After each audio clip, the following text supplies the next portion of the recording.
Welcome indeed to Miami, Florida, ladies and gentlemen. I'm Joe Anderson on Miami News, and today I have a very, very special treat for you all. We'll be having a 10-question interview with the Cherokee Indian. So let's give him a warm welcome, ladies and gentlemen. Thank you, Joe, for having me on this interview, and thank you, everybody, for welcoming me. It's our pleasure. On the phone, we talked about setting up this whole interview, so but I couldn't understand what you said your name was, actually. So can you tell us all your name? It is Ayushmati.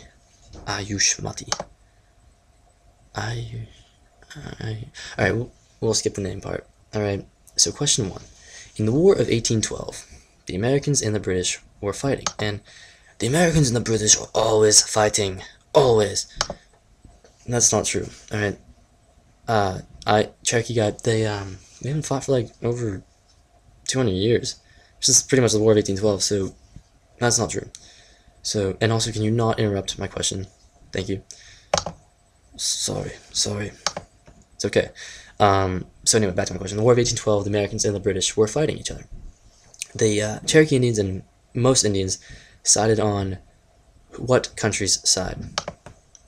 The British, because they're the ones not trying to take our lands like you greedy Americans were. We sided for who we felt was the good guys. Right, okay. So, to your opinion, at that point, the British were the good guys. Understandable. Alright, so next question. Sequoia, back then. There's a man named Sequoia, and I know who Sequoia is.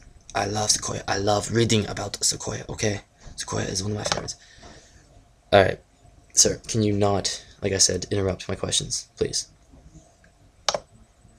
Yeah, I'm sorry.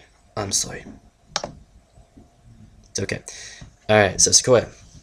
He was a friend of you, Cherokee. What exactly did he contribute to you guys that makes him so well known among you people? He gave us a writing system and also helped us realize the importance of literacy. Literacy. That's pretty important. Also, back then, in this War of 1812 time, there was a Trail of Tears, as they call it. Can you tell me exactly how long was the Trail of Tears? The Trail of Tears was about about 8,000 miles. And I think around about 4,000 Indians died on the trail. It was terrible. Yeah, that's pretty darn terrible.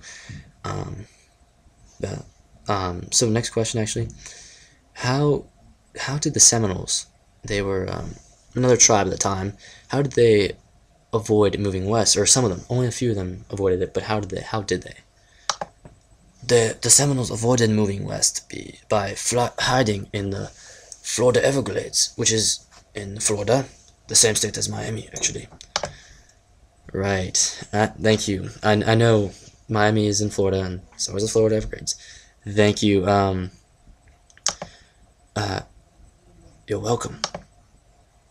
Anyway, in present-day America, where exactly would you find this Indian territory that everybody had migrated to? It is in present-day Oklahoma. I'm not going to reveal where in Oklahoma, but it's in the state of Oklahoma. Okay. What were the court's ruling? There was a trial, the Worcester versus Georgia. What was the court's ruling in the trial?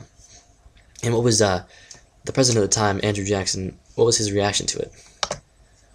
The court's ruling in the Worcester versus Georgia trials was actually that it was in favor of the Cherokees and the Worcester. It limited the state power over the Indians, and the court felt that the government had the obligation to protect the Cherokee from the state governments. Well, that's a plus for you guys. But President Jackson, what was his reaction to the whole court? Jackson pretty much ignored the trial. He pretty much still hated us and made us move out west. He instituted the Indian Removal Act. The Indian Removal Act. Can you tell me what did it promise you, Cherokee? I mean, it had to have something good about it besides all you had to move west. What did he promise in the act? Andrew Jackson had promised us permanent homeland. That's nice of him. Permanent homeland. What? Can you fill in the blank here? The blank of blank was the belief that the states had the right to disobey federal laws. I don't know these American terminology. I don't know, but I have eavesdropped a little bit in past years, and I can tell. I'm gonna give an educated guess. The doctrine of nullification. That's correct. Good guess, my friend. Yes, the doctrine of nullification. That was the belief that the states had the right to disobey federal laws. Very good. I'm so good. Alright, don't get cocky. We have 2 true and false questions left, brother. Alright, the Cherokee, this time, developed that writing system that was instituted by Sequoia. True or false? It was a writing system similar to that of the Americans. Well, it depends on which way you look at it. Maybe the Americans developed their system similar to ours.